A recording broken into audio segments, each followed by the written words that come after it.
What's going on, Sooner Nation? Welcome back to the Sooner Surge. Before we get started with this video, hit the subscribe button, turn on your notifications.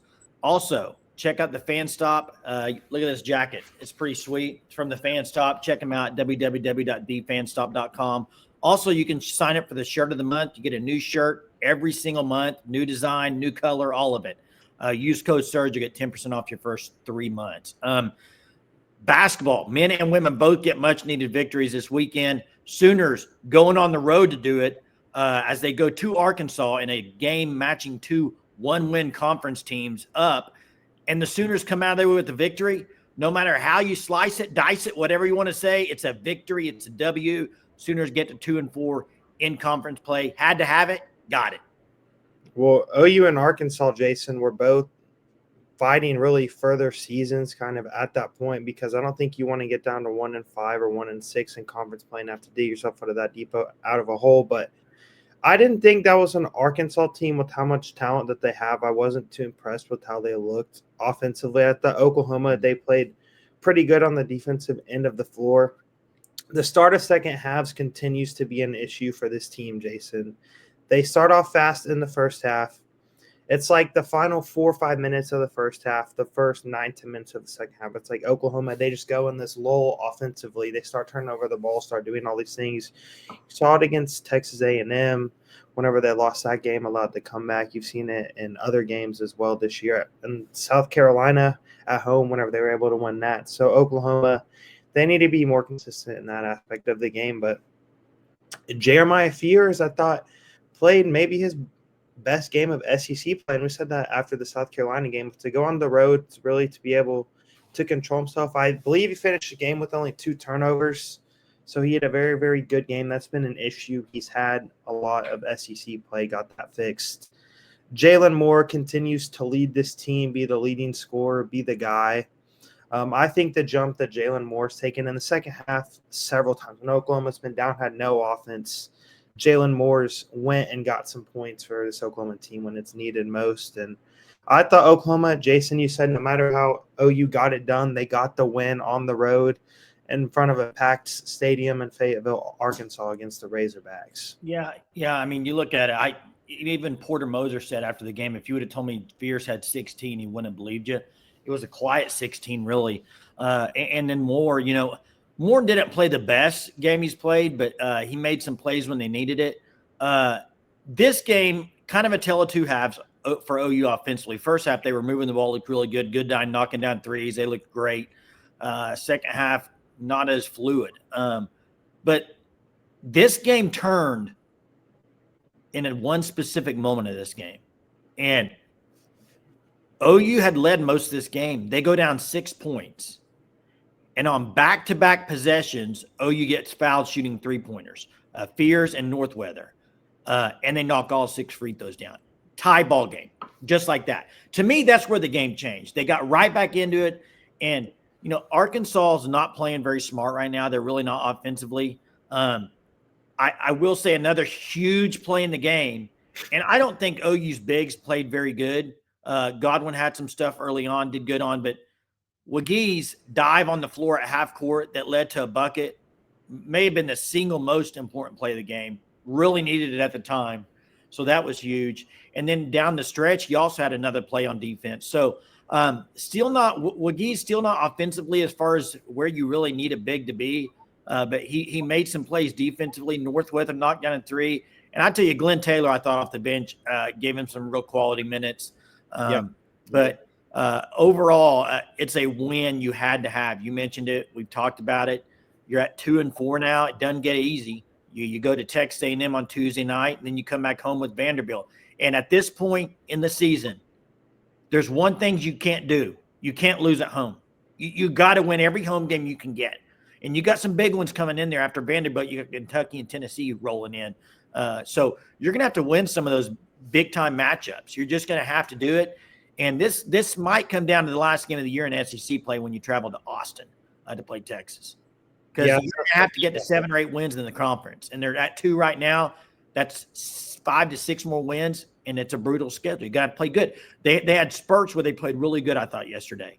And then they had some spurts where they just didn't. But Fears, I think, continue to grow. I mean, you look at OU, Jalen Moore and Fears, both in the top 10 in scoring in the SEC. So yeah, and I think Jason, with that second win, it's almost like a sense of relief if you're an Oklahoma fan, especially a basketball fan. Just like there is now these chance to run the table at home, maybe steal a game on the road, finish with 7-8 wins in SEC conference play, and for sure have a spot in March Madness. And just like you said, the past few years we've seen it with Moser. It's came down to the final games. Oklahoma, they've not been able to come through.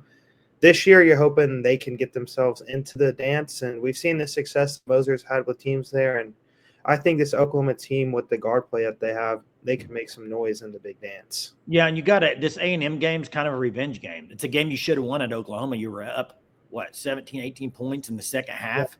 Yeah. Go there and steal that one. It would really change some things, I think. So let's move on to the women. The women get the victory today over Georgia. Almost a 30-point victory, just domination, really, Jackson. And Georgia, not a very good team, sitting at 9-12. OU at 16-4 now, 86-55 the victory. You look at it, OU had four players in double figures. I know it's Sahara, I believe, had 12. Beers a double. Peyton Verhulst and Liz Scott. So kind of a balanced effort. You get the victory and move on. Yeah, Jason, something that I talked about, I don't remember if it was the last video or the video before the last one, but I talked about wanting to see a starting lineup change and or Nevaeh Top playing less. And we saw that with Raina Scott getting the start at point guard now. I think that kind of helped Oklahoma, especially on the defensive end of the floor, having more size. I thought they played really good on the defensive end of the floor. They were disruptive, creating turnovers, especially on the perimeter. And Beers, Jason continues to do Beers' thing, show why she's one of, if not the best transfer player in the country right now. She continues to dominate. Oklahoma, they have a tough upcoming stretch. They go to LSU in their next game, which we know that LSU, they played a tie game against South Carolina, which Oklahoma got mollywopped by. And then you have Kentucky at home, who's a top 25 team as well. So Oklahoma, over these next two games, they really – I know they're very disappointed with how they play on the road at South Carolina. So maybe that gives them some fuel going into that LSU game to maybe play a lot better, actually take care of the ball, Jason, and score the ball and do what they're supposed to do. But Oklahoma, these next two games, they have a chance to really, I think, push themselves up into that top 10. They're a team, I hate to say this, I know OU fans hate to hear this term, but they genuinely are close. If they will stop turning over the ball and do the small things right, this is an Oklahoma team that can compete for an Elite Eight. They're that good, but they have to do those things.